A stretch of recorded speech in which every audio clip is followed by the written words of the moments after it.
ఓం శ్రీకృష్ణాయ పరమాత్మనే నమః. శ్రీమద్భగవద్గీత అత ప్రథమోऽధ్యాయः. అర్జున విషాదయోగः. ద్రుపదో ద్రౌపదేయాశ్చ సర్వశః పృథివీపతే సౌభద్రశ్చ మహాబాహుః శంఖాన్ దధ్ముః పృథక్ పృథక్. నమస్తే అండి.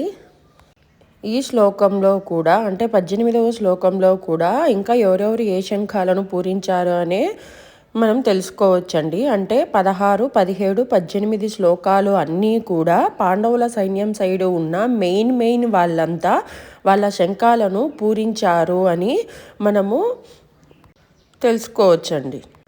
అంటే పాండవులు పూరించిన ఆ శంఖపు ధ్వనులకు వాళ్ళకి ఎలా అనిపించింది అంటే మొత్తం కురువంశం అంతా ఈ యుద్ధంలో సంహరింపబడుతుంది అన్నట్లుగా అర్థమైందంటండి వాళ్ళకి.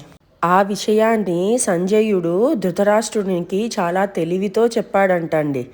అంటే కురువంశం మొత్తము నాశనం అయిపోతుంది, భీష్మ పితామహుని మొదలుకొని అతని మునుమనవడైన అభిమన్యుల వరకు కూడా ప్రపంచంలోని దేశాల రాజులు కూడా నశింపబోతున్నారు అని సంజయుడు అక్కడ చెప్తున్నాడండి. అంటే తన కుమారులు అంటే కౌరవులు అనుసరించినట్టి యుక్తి విధానాన్ని ప్రోత్సహించిన కారణంగా ఆ మొత్తం ఘోర విపత్తుకు ధృతరాష్ట్రుడే కారణమైనాడండి. అందుకే అంటారు, తండ్రి అనేవాడు పిల్లల్ని మంచి దారిలో తీసుకెళ్ళాలి. అంటే వాళ్ళ తప్పు ఒప్పులను సవరించే వారిగా ఉండాలి తండ్రి అనేవాడు.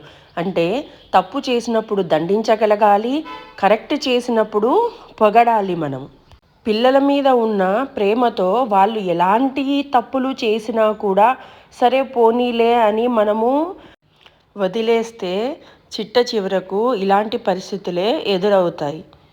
ఇప్పుడు వర్డ్ టు వర్డ్ మీనింగ్ అండి. ద్రుపద పాంచాల రాజైన ద్రుపదుడు, ద్రౌపదేయాః ద్రౌపది కుమారులు, చ కూడా సర్వశః అందరూ, పృథివీపతే ఓ రాజా, సౌభద్ర తనయుడైన అభిమన్యుడు, చ కూడా మహాబాహుః గొప్ప బాహువులు కలిగిన వాడు, శంఖాన్ శంఖాలను, దధ్ముః ఊదారు, పృథక్ విడివిగా.